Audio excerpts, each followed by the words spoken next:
तो जैसा कि दोस्तों हम लोगों ने पिछले चैप्टर में देखा कि कैसे यहाँ पे शिप में मार्शल लॉ अप्लाई हो चुका है। हेली के सारे मेंबर्स यहाँ पे बिल्कुल स्टन लग रहे हैं इस सडन अनाउंसमेंट से, और अच्छी वजह भी है उसकी। वो अभी तक मूवमेंट पे रिलाई करते हैं ताकि नेम यूजर्स के तौर पर वो ग्रो कर सके, लेकिन अब ना तो वो फ्रीली मूव कर पाएंगे, ना ही यूजुअल जैसे किलिंग कर पाएंगे। दूसरी तरफ यहाँ पे 5th ईयर के लोग जो सबसे नीचे और डिस्पोजल एरिया के पास है, वो अपना काम वैसे ही कर सकते हैं जैसे करते हैं। ये मेनली अपर टीएस के सर्कुलेशन को इम्पैक्ट कर रहा है सिक्योरिटी के लिए। उन्हें यहाँ पे नीचे वाले टीएस की कोई परवाह नहीं है। इवन 4th ईयर को भी अपर टीयर से कट ऑफ कर दिया गया है। लेकिन बात ऐसी लगती है जैसा जो भी हुआ वो 3rd टीयर या उससे ऊपर हुआ है। और जब मोरेना सोच रही होती है कि अब क्या करे, बॉक्सन यहाँ पे अनाउंसमेंट कर दी कि वो यहाँ पे डील कर चाहती है, जो मोरेना को बिल्कुल भी सरप्राइज कर देता है। बॉक्सन यहाँ पे इस सिचुएशन की डिस्पाइट इतनी काम और फोकस्ड है। गार्ड ऑलरेडी भूल चुके हैं कि जो भी बिना परमिशन के यहाँ घूमते दिखेगा उसे तुरंत शूट कर दिया जाएगा, क्योंकि वो सेफ्टी के लिए थ्रेट बनेगा, स्पेशली रॉयल्स की सेफ्टी के लिए। वहीं यहाँ पे 2nd टीयर्स के लोगों को बुला गया है कि अपने सारे बिलोंगिंग्स को उतार के अपने रूम में वेट करे। वॉक्सन यहाँ पे मार्शल लॉ की वजह से जो भी यहाँ पे भसड़ मची हुई है उससे अपने आप को बचाने का एक तरीका देखती है। लेकिन वो ये भी कंसिडर करती है कि अगर वो हेली और उसके गार्ड के बीच फंस गई तो ये उसे तुरंत मार देंगे, या फिर उसे टॉर्चर किया जाएगा काफी लंबे टाइम तक, और वो भी सिर्फ उनके हाइड आउट में होने के लिए। और याद रहे, डील कार्ड का मतलब है कि मोरेना कुछ मांग सकती है जो वॉक्सन को करना होगा, और उसके बाद में उसे एक कार्ड मिलेगा जो पहले ग्रेवयार्ड में रखा गया था। यहाँ पे लेकिन सरप्राइजिंग बात यह है कि मोरेना जो मांगती है वो 21 है। अब मैं समझ सकता हूँ कि काफी सारे लोग यहाँ पे क्यों एक्साइटेड हो रहे थे इन दोनों के लिए, लेकिन ये उससे ज्यादा गहरी मोमेंट है दोस्तों। मोरेना की नैन एबिलिटी 21 के थ्रू ही यहाँ पे एक्टिवेट होती है, और उसे एली के हर मेंबर्स को एक किस देना पड़ा था उनका नैन एक्टिवेट करने के लिए। इस केस में यहाँ पे मोरेना एक डीप किस मांगती है विथ टंग, और इंसिस्ट करती है कि वॉक्सन को ज्वाइन करने के लिए और 2 कंडीशन फुलफिल करनी होगी। इसी वजह से उसे कुछ और करने की ज़रूरत नहीं है यहाँ पे। दूसरी कंडीशन ये है, एक किसी और मेंबर या मोरेना के साथ एक मर्डरस विटनेस करना पड़ेगा, और दूसरा उसका अप्रूवल लेना। इस बीच एक्टिव अनाउंसमेंट चल रहे हैं और फर्स्ट ईयर के लोगों को सिर्फ सिट टाइट बोल दिया गया है, जो काफ़ी ड्रास्टिक शिफ्ट है कंपेयर जो बाकी लेयर्स को बोला गया है। बॉक्सन यहाँ पे अब तक समझ चुके हैं कोई यहाँ पे वो रॉयल के एडजेसन कंसिडर की जा रही है, इसीलिए उससे फर्स्ट क्लास अकोमोडेशन ऑलरेडी मिल रही है, जो बॉक्सन के लिए भागना मुश्किल बनाता है। लेकिन ये भी पॉसिबिलिटी है कि मोरेना ने अनाउंसमेंट सिस्टम हैक कर लिया हो ताकि वो सब कुछ सुन सके, या फिर मार्शल लॉ उसका एक स्कीम है, लेकिन बॉक्सन के सभी चीज़ों को पता नहीं लगा पा रही, और वो मोरेना पहले बॉक्सन को किस नहीं करने देगी। वैसे जो लोग यहाँ पे दोस्तों इस पैनल का वेट कर रहे थे, टोगाशी ने ये सीन दिखाने से हमें बिल्कुल भी मना कर दिया, लेकिन समहाउ यहाँ पे मोरेना किस के बाद एक बहुत ही ज़्यादा ब्लश कर रही है हमें देखने को मिल रही है। ये इसीलिए है क्योंकि उसने रियलाइज़ कर दिया है कि ये बॉक्सन का फर्स्ट किस था। जब ऑक्सन पूछती है मोरेना को ये कैसे पता चला, तो वो बताने की जगह फ्लस्टर कर देती है। वो सिर्फ गेम कंटिन्यू करना चाहती है यहाँ पे। खैर यहाँ पे दोस्तों मोरेना एक्स कार्ड वापस ले आती है गेम में, क्योंकि अब एक ऐसा कार्ड है जो डायरेक्ट नो नहीं बोलता, और बॉक्सन को बिना रिटालिएशन के गैंग से निकालने का ऑप्शन देता है। लेकिन बॉक्सन तब तक कुछ इंटरेस्टिंग करती है। जब वो कार्ड लेती है तो वो बाकी के 3 कार्ड को इन्वेस्टिगेशन करने का रिक्वेस्ट करती है।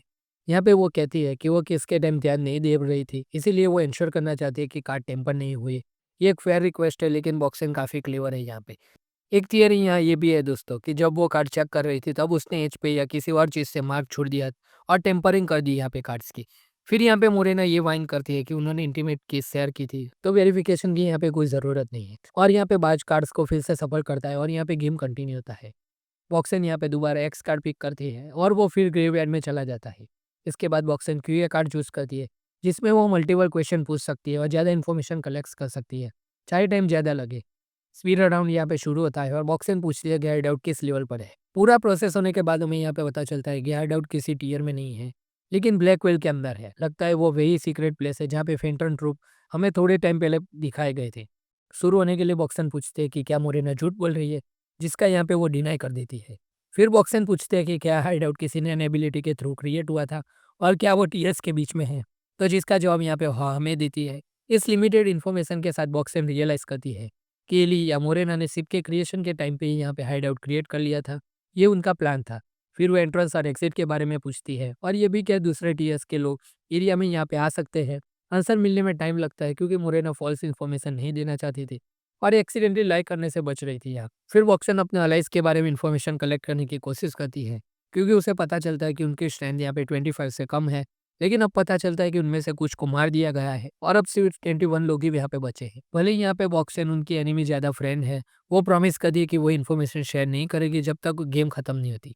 वैसे ही मोरेना प्रॉमिस कर दिया कि वो बॉक्सन और उसके कंपेनियन को यहाँ पे छोड़ देगी, लेकिन सराइनी के क्लासमेट के साथ एग्रीमेंट की वजह से जब बॉक्सन वापस जाएगी तो शायद वो उस पर ट्रस्ट ना कर सके। Ending with a no card यहाँ पे दोस्तों सबसे खराब ऑप्शन है, क्योंकि उसका मतलब है कि बॉक्सन मार दिए जाएगी और उसने जो भी सीखा वो यहाँ पे यूज नहीं कर पाएगी। और वो जब हेली और दूसरे मेंबर्स के नैन टाइप्स के बारे में सीख रही है तो उसे इस तरह मारा जाना एक वेस्ट होगा यहाँ पे। फाइनली गेम का लास्ट क्वेश्चन पूछती है। वॉक्सन को लगता है कि उसने हेली और काकिन अंपायर के बारे में यहाँ पे कुछ ज़्यादा ही सीख लिया है, और वो सोचते हैं कि क्या मोरेना कभी अपना माइंड चेंज करेगी। मुझे तो यहाँ पे पहले ही पता था दोस्तों कि वो एक वाइस पर्सन है। हो सकता है मोरेना कुछ लोगों को मिस करे या किसी को मार कर उदास हो, लेकिन ये उसे आगे बढ़ने से नहीं रोकेगा। इस केस में यहाँ पे वो फैंटम ट्रूप की तरह है, जो उन्होंने पहले भी किया था। वॉक्सन यहाँ पे ये सोचती है कि क्या काकिन अंपायर उसकी क्रुएल्टी जो मोरेना को बनाती है ख़त्म करना फ्यूचर में काफ़ी होगा, लेकिन लगता है कि शायद ये काफ़ी नहीं होगा यहाँ पे मोरेना के लिए। वॉक्सन थोड़ा डिसअपॉइंटेड लगती है, जैसे उसने होप किया था कि वो मोरेना को कन्विंस कर सकती है अपने ऑब्जेक्टिव के साथ इतना एक्सट्रीम ना हो। गेम में यहाँ पे सिर्फ अब नो और रिटर्न कार्ड्स बचे हैं। वॉक्सन को डिसाइड करना है कि कौन सा कार्ड यहाँ पे ग्रेवयार्ड में जाएगा, और वो नो कार्ड चूज करती है। फिर वॉक्सन सजेस्ट करती है कि दोनों रिमेनिंग कार्ड एक साथ फ्लिप करे, क्योंकि एक कार्ड उसकी मौत का सिग्नल देगा और दूसरा उसे एक्स कार्ड वापस मिलने का, जिसे वो बिना किसी प्रॉब्लम के निकल सकती है। दोनों मिलकर 3 तक काउंट करते हैं और रिवील होता है कि रिटर्न कार्ड सेफ है। बॉक्सिंग का रिलीफ हम लोग यहाँ पे क्लियरली देख सकते हैं, लेकिन फैंस का मानना है कि बॉक्सन को पहले से पता था कि उसके पास रिटर्न कार्ड ही आएगा। शायद उसने कार्ड पर कोई स्क्रैच या बेंचमार्क यहाँ पे छोड़ दिया था। जब वो कार्ड को टाइटली स्क्वीज करती है और उसे मसल देती है तो वो अपोलोजाइज नहीं करती। ये यहाँ पे एक स्नीकी ट्रिक हो सकती है अपना टेम्परिंग का एविडेंस छुपाने के लिए। जब वो लोग जा रहे होते हैं तो बॉक्सन के उसके रास्ते पर छोड़ने का प्लान बनाते हैं। वो अपना चूज कार्ड उठाती है। मोरेना शॉक्ड हो जाती है क्योंकि एक्स के बजाय यहाँ पे BOXN confidently yes card choose करती है। इसके कुछ यहाँ पे रीज़न भी हो सकते हैं दोस्तों। एक तो ये कि वो उन क्रेज़ी लोगों में से है जो सोचते हैं, मैं इसे ठीक कर सकती हूँ। इसी वजह से उसने रिपीटेडली मोरेना से पूछा कि क्या वो सबको मारने का अपना डिसीज़न चेंज करेगी? या फिर बॉक्सिंग का यहाँ पे प्लान हो सकता है, फैमिली का पार्ट बनकर उनके साथ एक बॉन्ड क्रिएट करे और मोरेना के साथ भी। साथ ही अपने नैन और स्किल को यहाँ पे एनहांस कर सके।